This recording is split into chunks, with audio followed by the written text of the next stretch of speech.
just on my PC, man. I want to let you know. Gosh, bro. You want to let you know. Mason, bro. Set the record straight. He's investing. That is crazy. That's crazy. Now I definitely got to see your studio tomorrow, bro. You got to come on God Logic 2.0. God Logic, please advise when to share and discuss. No, it's not happening.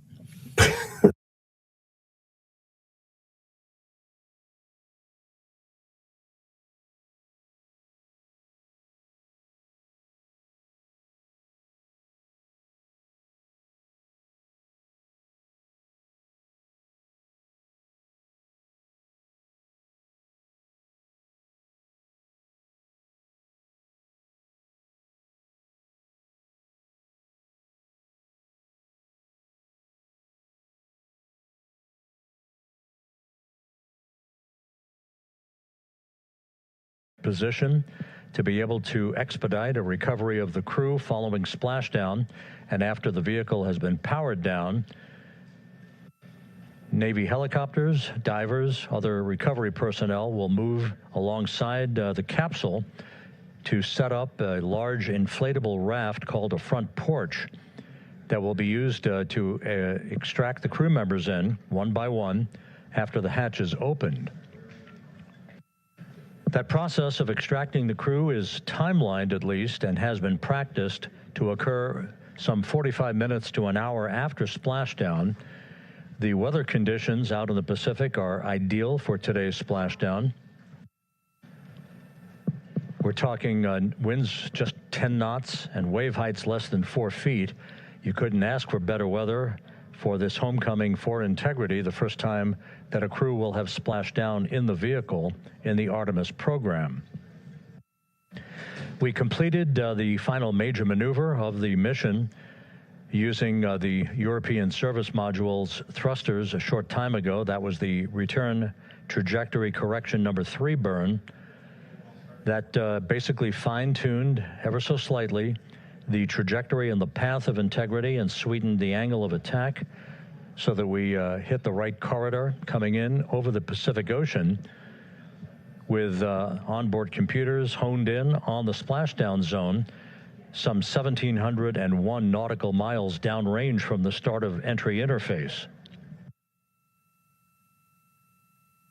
Splashdown is scheduled at 7:07 and 7 seconds p.m. Central Time, 5:07 p.m. Pacific Time, 2.5 hours before sunset at the splashdown site.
This is Mission Control Houston at a mission elapsed time of 8 days, 20 hours, 39 minutes into the flight of Integrity on the Artemis II mission. There is our planet growing larger in the field of view with each passing minute. We are currently 34,900 nautical miles from Earth and beginning to accelerate toward a splashdown in the Pacific for this four-person crew. 4 hours and 52 minutes from now. Everything on board Integrity is in great shape. All the systems are functioning perfectly.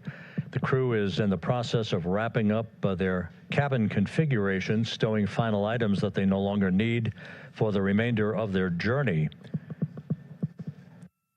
They will also move into an entry checklist in about an hour and 45 minutes, reviewing entry procedures and the latest uplink messages to them before we begin the process of getting the crew suited up prior to the crew module, service module separation.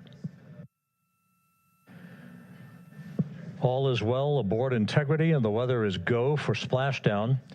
The USS John P. Murtha is in place in the recovery zone, ready to begin deploying its assets for imagery as well as for the recovery operations themselves.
Integrity Houston, for the TLT unconverged caution, we were running orb guide post-burn to look at post-burn targeting, and that particular sequence did not include running TLT. That is what triggered the caution. We have no concerns. Okay, outstanding. Thank you.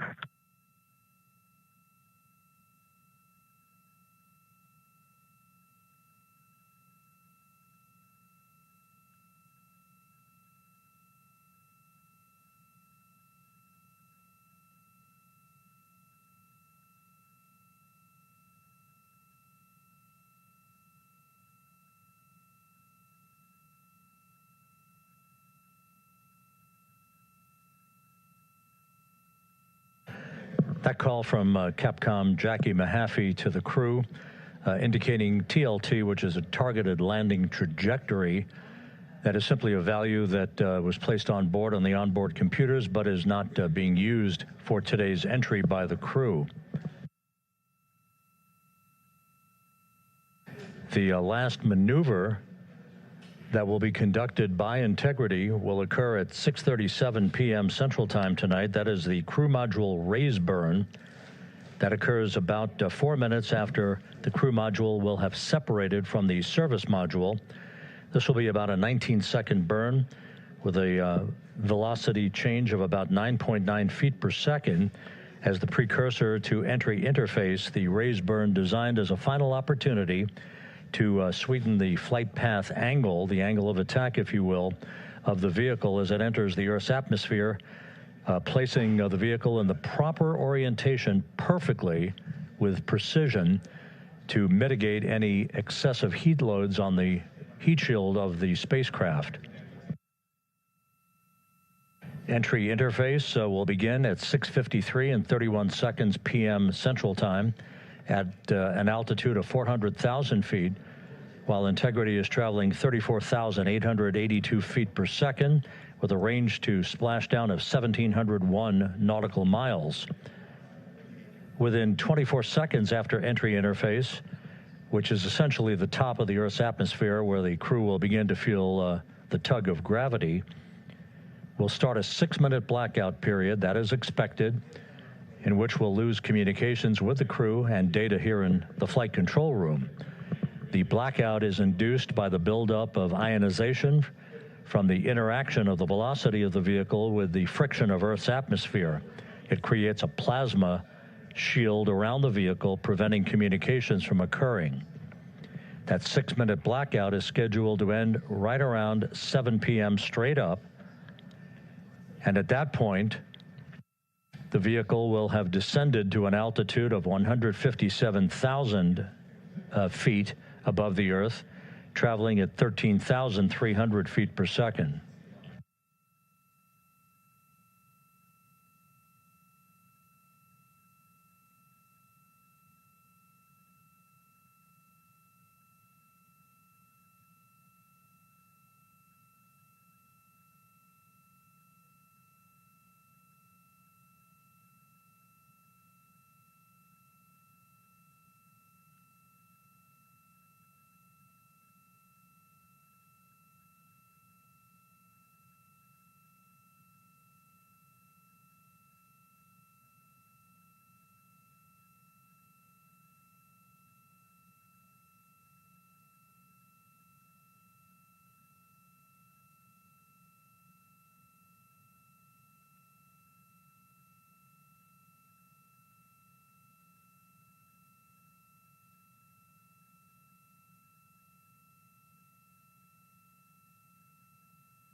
Houston Integrity, could you go off board on the cameras for a couple, please?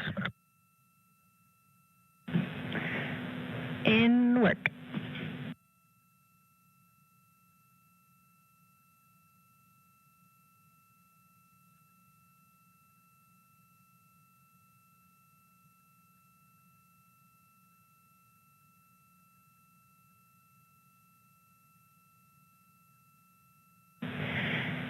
And Integrity, Cab 3 is not streaming.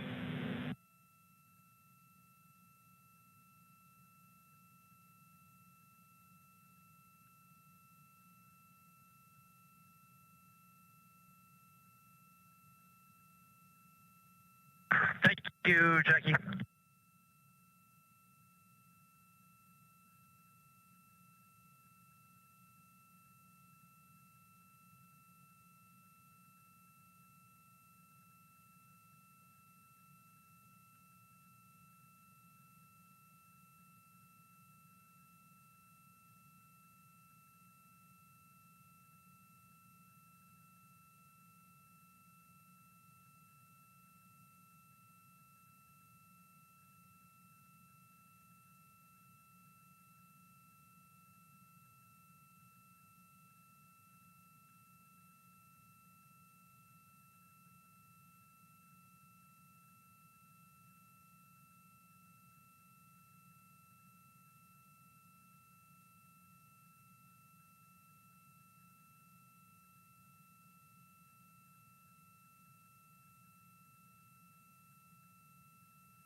Houston integrity, step 9 is complete. The seats are configured. Houston, copy seats.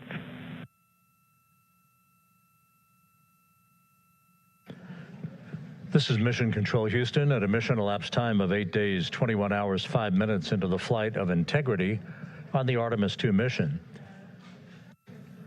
Several countdown clocks are ticking backward here in the flight control room as the Earth grows larger and larger in the field of view. In order, the next major milestone will be a raise burn of the crew module. That raise burn will follow the separation of the crew module from the service module this evening.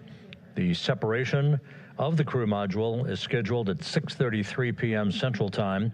4 minutes later, at 6:37 p.m. Central Time, we'll conduct about a 19-second raise burn. This is a slight maneuver to tilt up the aft end of Integrity and a final opportunity to fine-tune the angle of attack that Integrity will incur as it enters the Earth's atmosphere over the Pacific Ocean.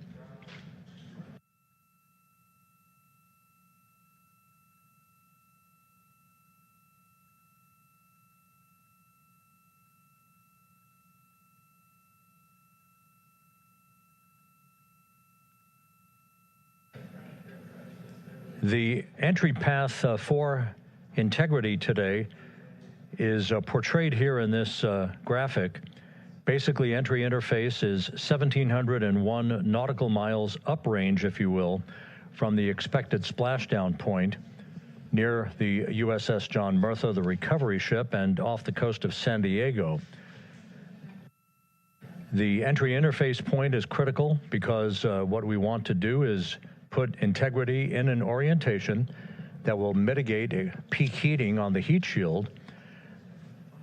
For a point of comparison, during Artemis I, we had an entry range of 3,178 nautical miles from the point of entry interface and a 20-minute entry profile. That was the so-called skip entry, in which the Artemis I vehicle dipped into the atmosphere to dissipate some energy, then lofted or skipped out of the atmosphere, then dipped a second and final time back into the atmosphere before splashing down. What that resulted in was a higher heat load on the heat shield, which caused unexpected char liberation. So rather than design the heat shield or replace it for Artemis II, we elected to go into a different trajectory profile.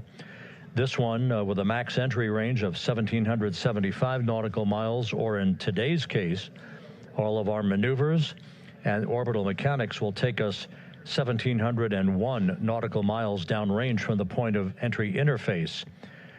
This will only be a 13.5-minute entry profile for Integrity and its astronauts, and results in a much lower heat load on the heat shield. This is deliberate so that we have the lessening effect of charring on the heat shield, should there be any at all, and we do expect some. But this will more than protect the astronauts from the effects of peak heating, which will be some 4,000 to 5,000 degrees Fahrenheit during the maximum peak heating around the vehicle. That will also cause a 6-minute blackout because of ionization as heat is repelled or thwarted from the heat shield while the vehicle flies in the direction of travel towards splashdown.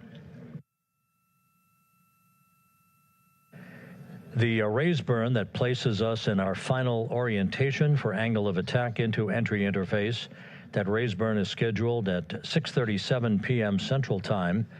Entry interface itself is scheduled at 6:53 and 31 seconds p.m. Central Time, when we hit the top of the Earth's atmosphere at an altitude of 400,000 feet, traveling about 34,800 feet per second.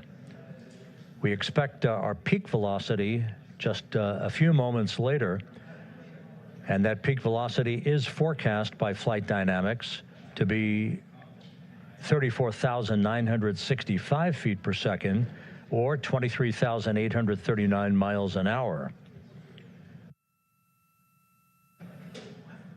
Now, this all occurs after we begin the blackout period of 6 minutes. We will lose communications with the vehicle just 24 seconds after we enter the Earth's atmosphere or entry interface, as you see there. This is an expected 6-minute blackout that will begin at 6:53 and 55 seconds p.m. Central Time and will last almost until 7 p.m. straight up Central Time.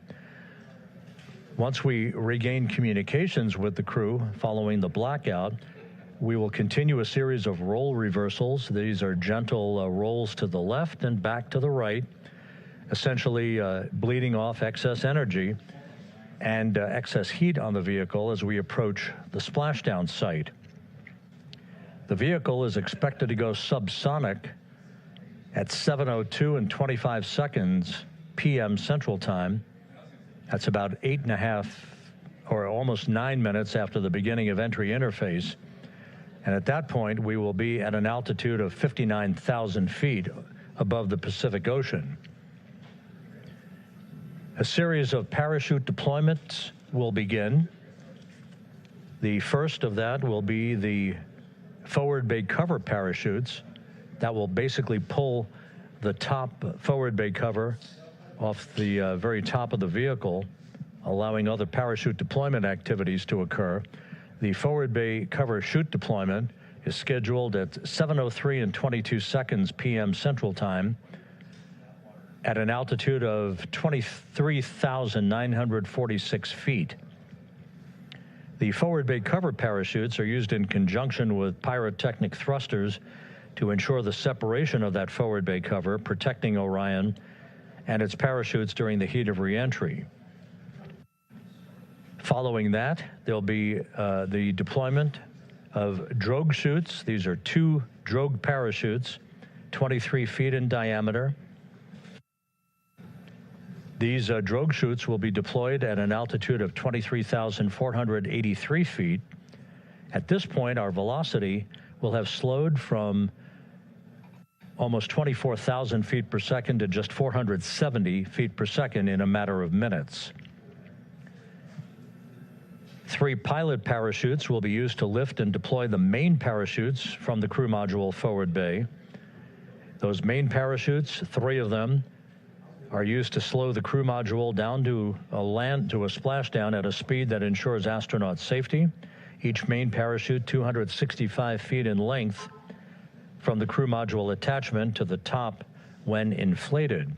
The main chute deployment is scheduled at 7:04 and 44 seconds p.m. Central Time. Now that's just 11 minutes and 13 seconds after the start of entry interface. At this point, we'll be at an altitude of 5,445 feet above the Pacific. And splashdown to complete this mission is scheduled at 7:07 and 7 seconds p.m. Central Time, 5:07 p.m. Pacific Time, 2.5 hours before sunset. The crew will splash down in the Pacific southwest of San Diego at a gentle rate of just 19 miles an hour.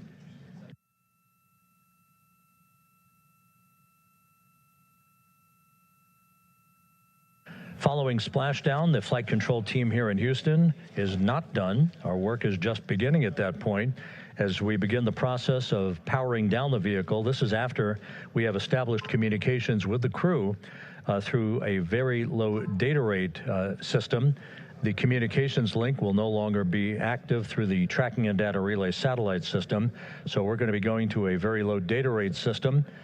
We hope to establish communications with the crew fairly rapidly. That's not guaranteed. It depends on the orientation of the vehicle. The likelihood is the vehicle will splash down upright in what's known as stable 1. Whether it's upright or in some other orientation, we'll begin the process of inflating 5 inflatable airbags that are positioned in a circumferential manner around the forward bay cover at the top of integrity. These airbags will be inflated through helium. Those 5 airbags will guarantee the proper orientation upright for the spacecraft through the rest of the process of extracting the crew, which should take some 45 minutes to an hour to complete.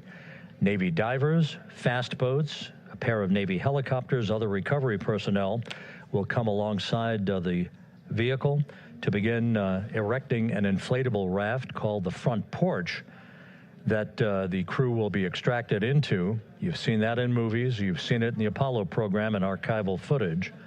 And one by one, the crew will be hoisted in alternating fashion to two hovering Navy helicopters for the trip back to the deck of the USS John Murtha, where they will leave the helicopters and move into medical bay on the ship for comprehensive medical examinations.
As the astronauts aboard Integrity are in the process of stowing final items in the cabin before they move into their entry checklists, a final review of the procedures and the timelined activities for the rest of this mission.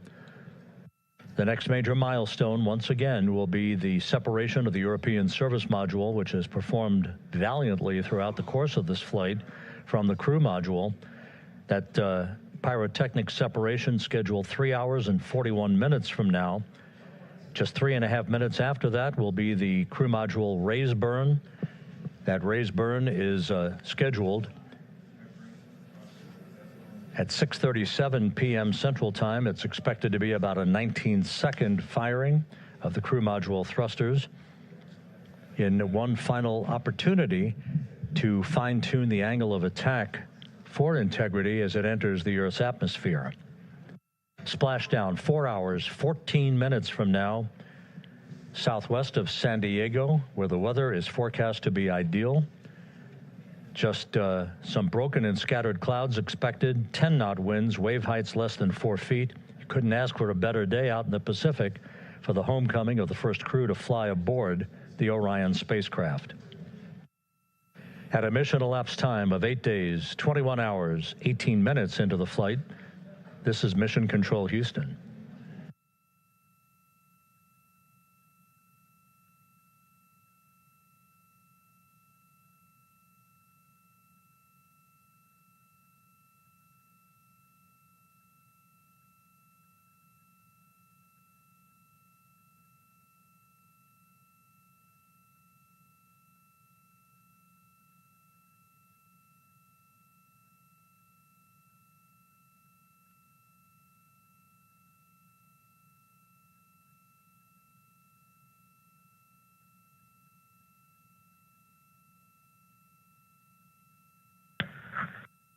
Houston Integrity, Jackie, steps 10 and 11 are complete.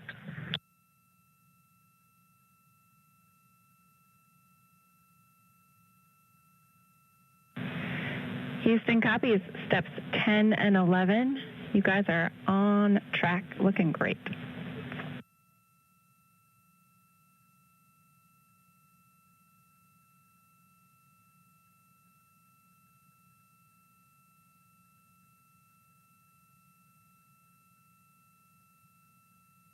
For those just joining this view of the key players here in Mission Control, part of a flight control team, Rick Henfling, second from the right, is the entry flight director for this mission.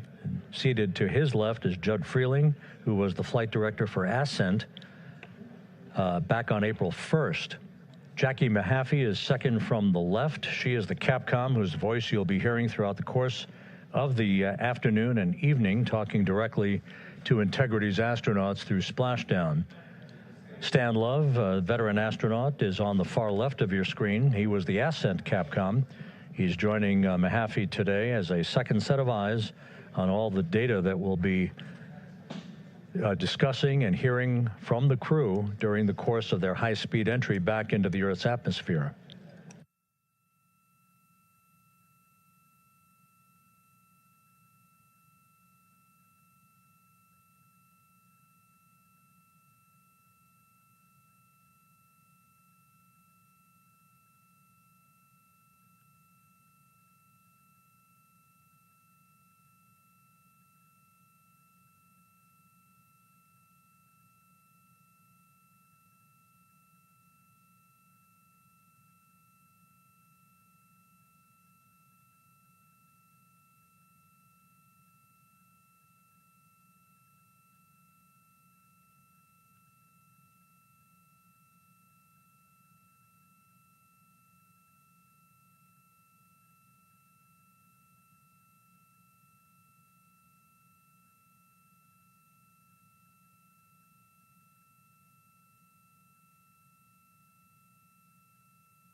And this is Mission Control Houston. You can see one of the helicopters that will be involved in the recovery operations, having taken off from the deck of the USS John P. Murtha.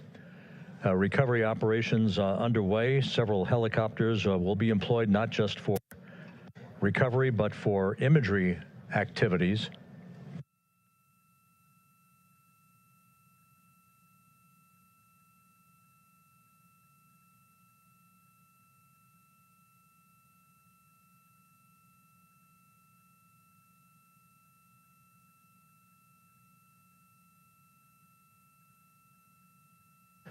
On the deck of the John P. Murtha, a view of multiple views, camera views, that are being provided to us courtesy of the USS John P. Murtha that we'll be utilizing throughout the course of the evening in our coverage.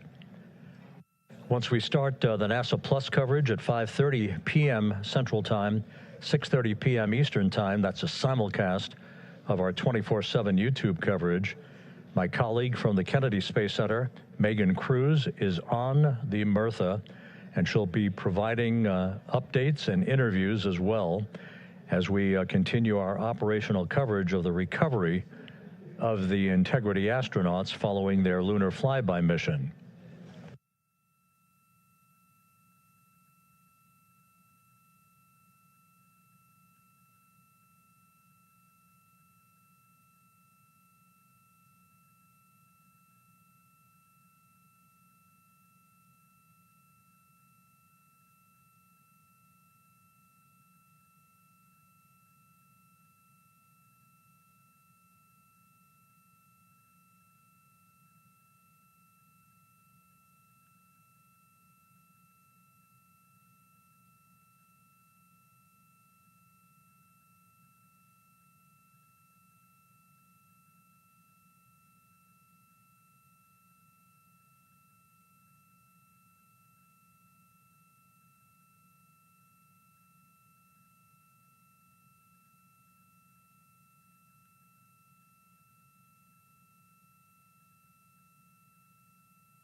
Houston integrity for toilet configure for return. Go ahead. We have an empty canister. Can you confirm that I don't need to do steps 1.2 to 1.4? Checking.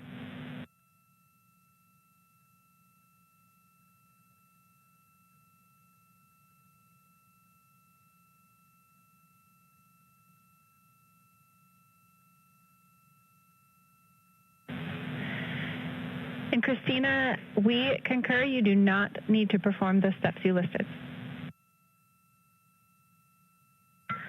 Thanks, Jackie.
This is Mission Control Houston, 8 days, 21 hours, 38 minutes into the flight of Integrity on the Artemis II mission. On board, all is quiet, as it is here in Mission Control, with everything moving along in trip hammer fashion, in good shape, all of Integrity's systems in great shape, and the weather at the splashdown zone off the coast of San Diego couldn't be better. A forecast of go conditions with winds of just 10 knots, wave heights less than 4 feet, ideal conditions for the recovery of Reed Wiseman, Victor Glover, Christina Cook, and Jeremy Hansen following their splashdown, which is just 3 hours and 53 minutes from now. The next major milestone coming up in 3 hours and 19 minutes, that will be the separation of the crew module from the European service module that has performed perfectly during the course of the flight. The service module separation from the crew module scheduled at 6:33 p.m. Central Time. Just 4 minutes later, there will be a slight maneuver, a raise burn as it is called. This will tilt the aft end of the crew module upward ever so slightly in one final opportunity to refine the flight path angle, the angle of attack, if you will, as Integrity enters the Earth's atmosphere at the point called entry interface. That is at 6:53 and 31 seconds p.m. Central Time, or some 16 minutes after the raise burn itself. All of these events will be happening fairly rapidly as we move over the next few hours toward a splashdown of the crew and a completion of a mission that will have totaled 694,481 miles from launch to splashdown.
Houston integrity for timeline.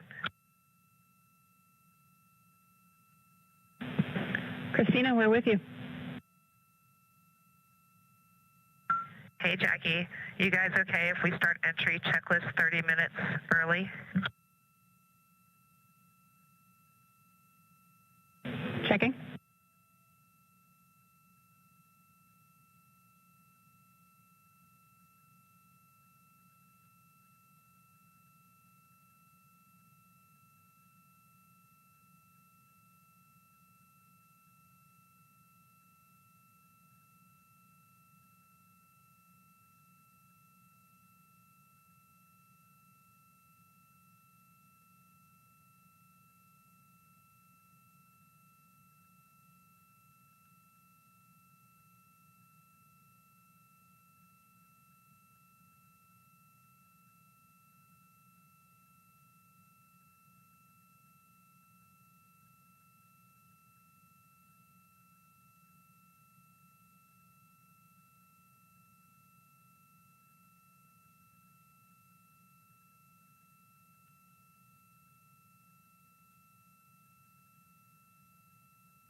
And Integrity Houston for entry checklist.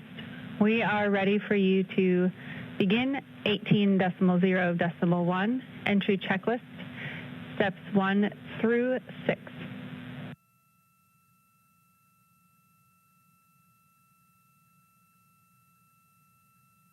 Copy. We're go entry checklist 1 through 6. Thanks. And step 3 for GPS can be skipped. GPS has been powered and it still looks good.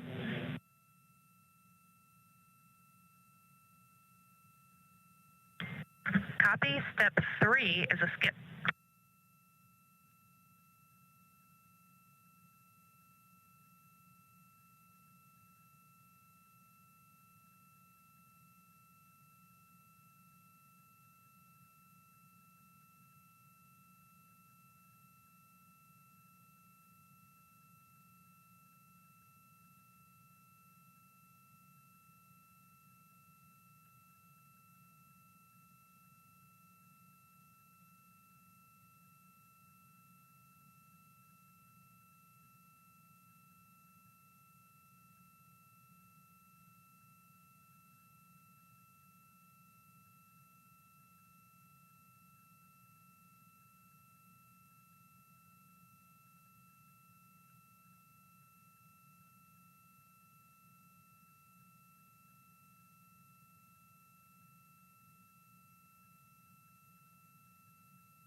This is Mission Control Houston at a mission elapsed time of 8 days, 21 hours, 50 minutes into the flight of Integrity on the Artemis II mission. The crew is completing the configuration of the crew cabin. Soon they'll be breaking out their launch and entry suits in preparation for donning those suits and conducting leak checks as we get a bit further along in the entry preparation time frame.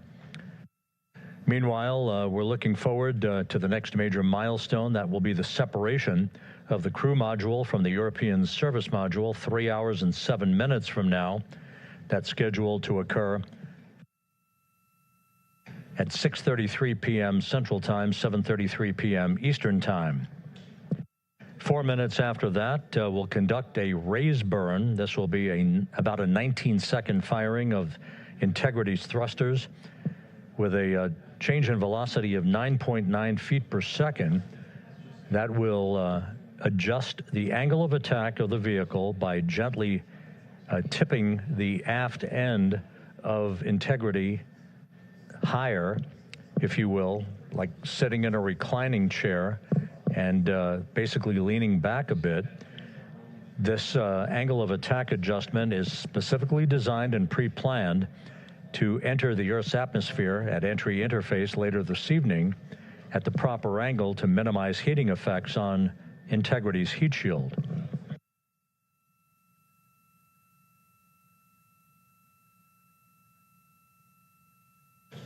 It's worth mentioning once again that the difference between this entry and the uncrewed entry of Artemis I is that on Artemis I, we flew a trajectory known as a skip entry, which involved an initial dip into the atmosphere to dissipate some energy, and then we lofted back out of the atmosphere briefly, then dipped back in a second time before splashing down in the Pacific.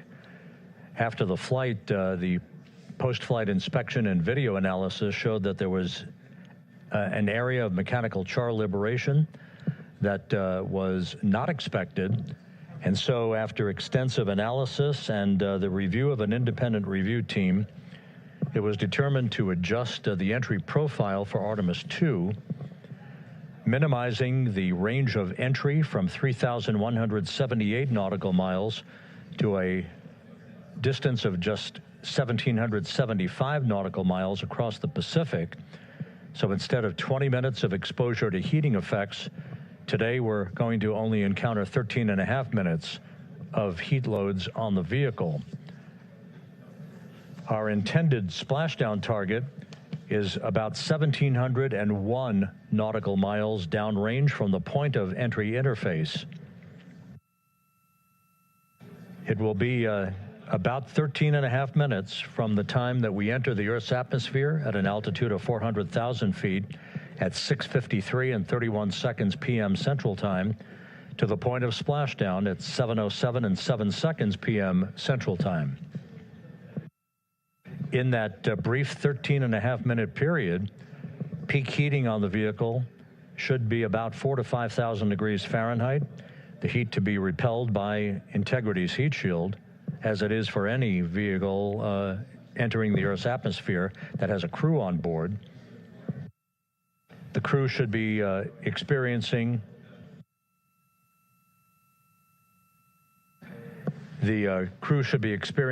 a G load on their bodies of about 3.9 Gs at peak loads on the crew members, feeling the tug of Earth's gravity for the first time in 9 days.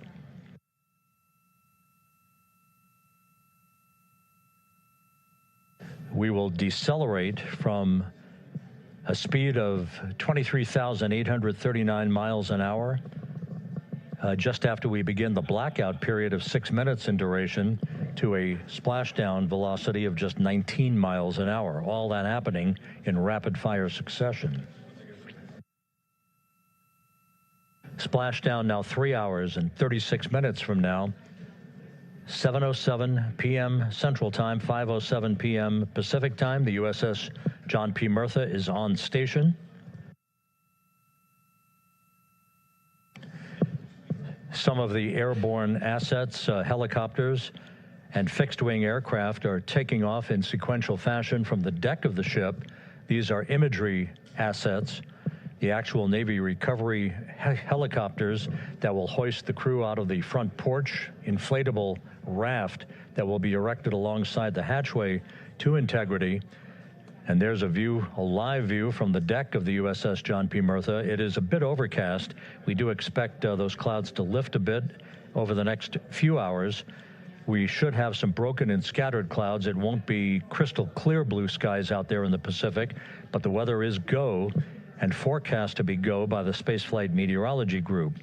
The Navy helicopters will be hovering over the spacecraft once it is powered down and once it is guaranteed to be uprighted through the inflation of the 5 crew module uprighting system airbags that will take place shortly after splashdown. The Navy divers and a Navy flight surgeon will pull alongside the spacecraft to begin the process of erecting the front porch. Then they will open up the hatch and begin to extract the crew members one by one.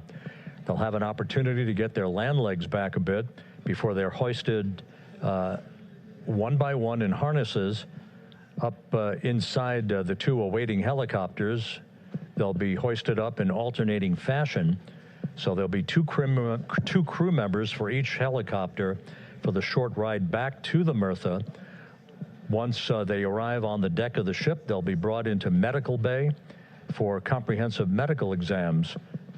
That is all part of the post-flight medical evaluation of these crew members as they complete their mission around the moon and back to Earth.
Integrity Houston for entry checklist.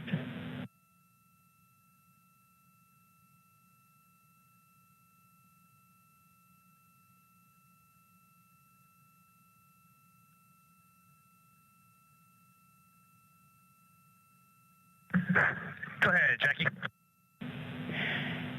Hey, Reed, a couple of questions for you.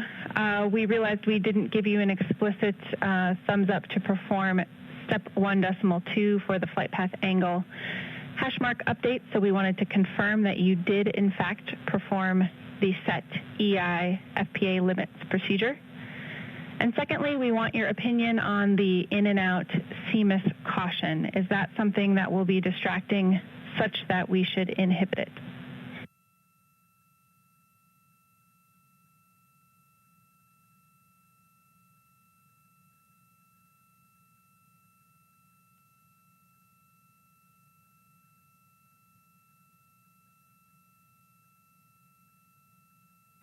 Okay, we are going to go execute 1.2. We had skipped that, and we would prefer to inhibit the CMIS caution on board.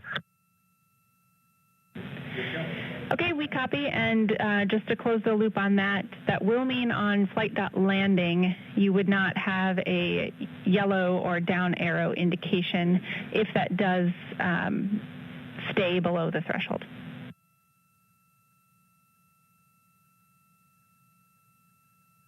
And that is totally fine.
Houston, integrity for toilet deactivation. Integrity, Jackie had to step off for a second. Go ahead for toilet.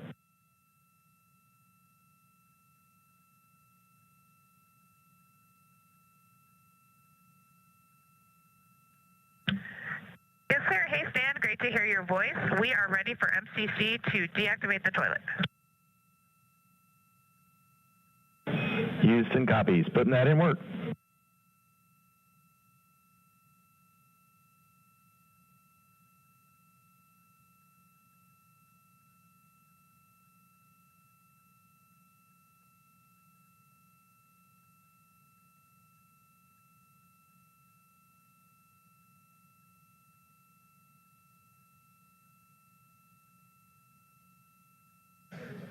This is Mission Control Houston. That communication from Christina Cook on board Integrity to spacecraft communicator Stan Love. Integrity for burn telemetry on CM or raise burn. 2 questions.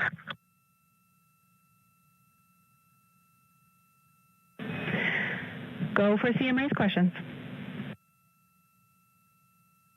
Hey, Jackie, we see a Delta V tote on our display of 9.9, which is fairly close to the 8.5 on the entry pad, but our TIGO on the display is 44 seconds, and the entry pad estimated 19 seconds. Can y'all take a look at that for us?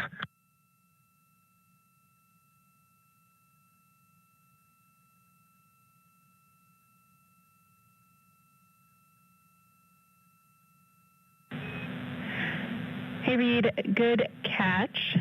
The explanation there is that Delta V is about what we expect update-wise, but the TIGO calculation is not understanding that you will not have the SM when you burn CM raised.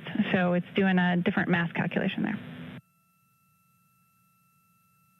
I remember that class in November of 2023 in Building 5 on the 3rd floor. Thank you very much.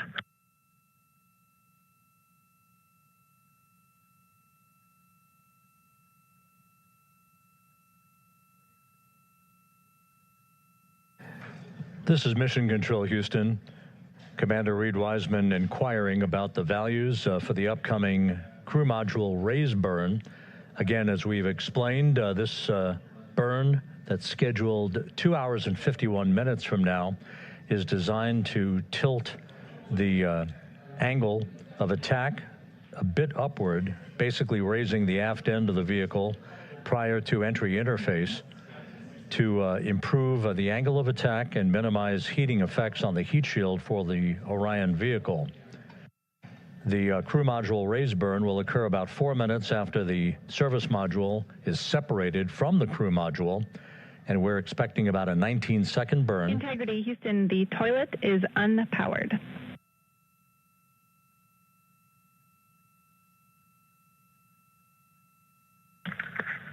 Christina Rogers, thank you. The crew module raise burn is expected to be 19 seconds in duration with a change in velocity of about 9.9 feet per second. Once again, that's designed to fine-tune the angle of attack for Integrity as it enters the Earth's atmosphere, which will occur about 16.5 minutes after the raise burn itself. And as you heard, spacecraft communicator Jackie Mahaffey relaying that we have sent commands to turn off the ship's potty, so it is no longer to be used for the remainder of the mission with splashdown schedule 3 hours and 19 minutes from now. The 4 crew members on board Integrity, Reed Wiseman, Victor Glover, Christina Cook, and Jeremy Hansen, are in the process of completing the stowage of items in the crew cabin before they move into their entry checklist, basically looking through all of the chronological procedures that lie ahead for the rapid-fire succession of all of the events that will unfold over the course of the next 3 hours.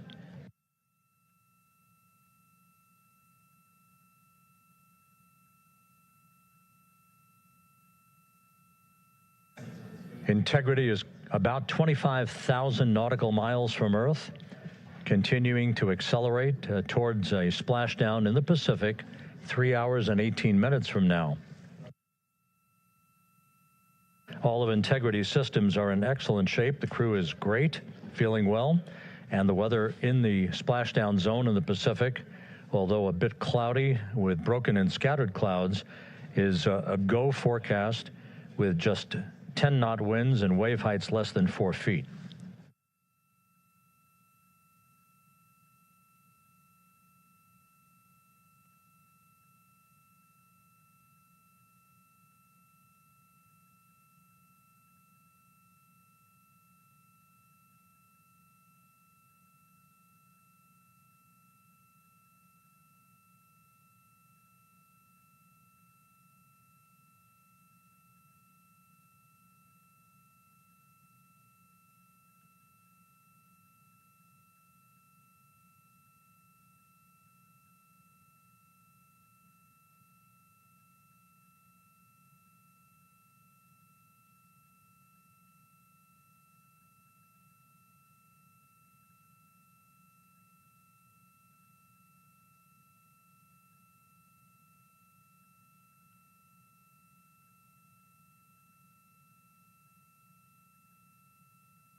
Views from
Integrity Houston for a post-RTC3 tracking update.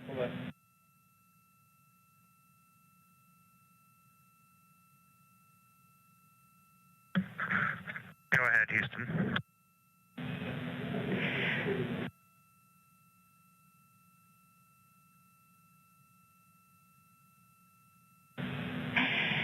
Hey, the post-RTC3 tracking looks great. So good, in fact, that if we got to CM rays and did not yet have GPS acquisition, we would still be go for CM rays from that perspective. And so overall, I can confirm the post-RTC3 trajectory is within EI limits.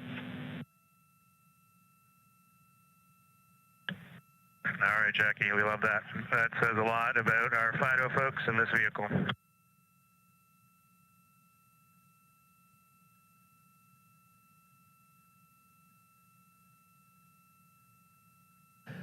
This is Mission Control Houston.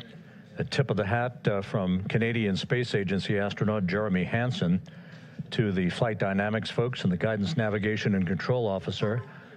The RTC3 burn that was conducted just over 2 hours ago, which was basically a final fine-tuning of the trajectory of Integrity to hit the sweet spot in the corridor over the Pacific Ocean for entry interface, was so perfect that we are dead on the center line down the corridor.